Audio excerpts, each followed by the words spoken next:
Minggu, 16 Juni 2024. Judul, Kesetiaan kepada Allah dan Firman-Nya. Bacalah Amsal 23 ayat 23, Yohanes 8 ayat 32, dan Yohanes 17 ayat 17. Apakah benang merah yang melingkupi ayat-ayat ini? Selama berabad-abad, pertentangan besar telah menjadi pertempuran antara kebenaran dan kepalsuan. Iblis adalah pendusta dan bapa segala dusta, dalam Yohanes 8 ayat 44. Yesus adalah sumber segala kebenaran.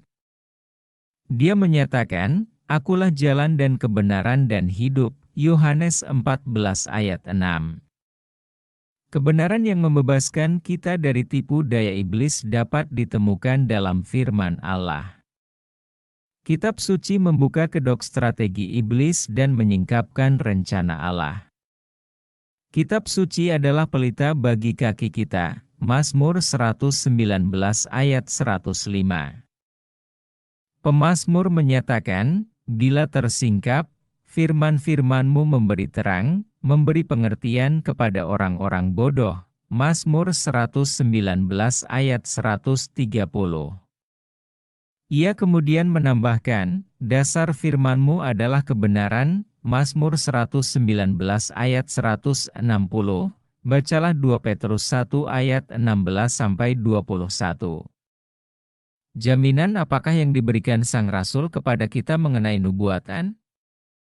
Ilustrasi apakah yang ia gunakan untuk menunjukkan pentingnya nubuatan firman Allah? Kita tidak mengikuti dongeng-dongeng yang dibuat dengan licik. Nubuatan-nubuatan firman Allah menerangi jalan di depan kita. Nubuatan-nubuatan itu menolong kita untuk membedakan kebenaran dari kesalahan.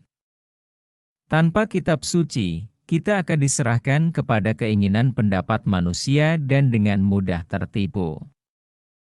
Umat Allah dituntun kepada kitab suci sebagai perlindungan mereka terhadap pengaruh guru-guru palsu dan kuasa yang menipu dari roh-roh kegelapan.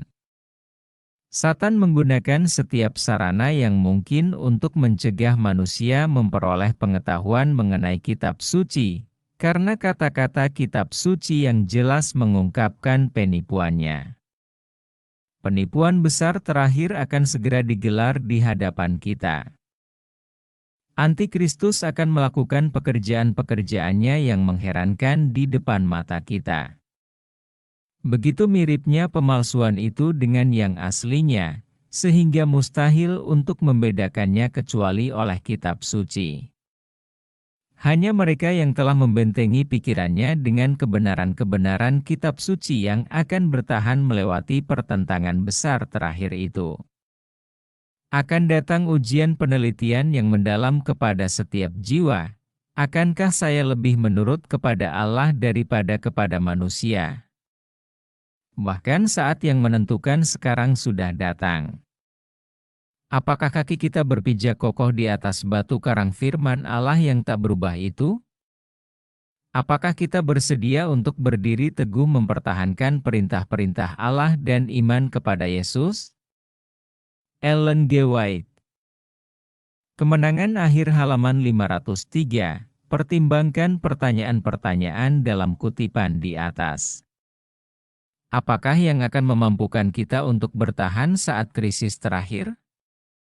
Apakah yang mengalihkan perhatian kita dari mempelajari firman Allah? Bagaimanakah kita mengorbankan kebenaran demi kesenangan pribadi?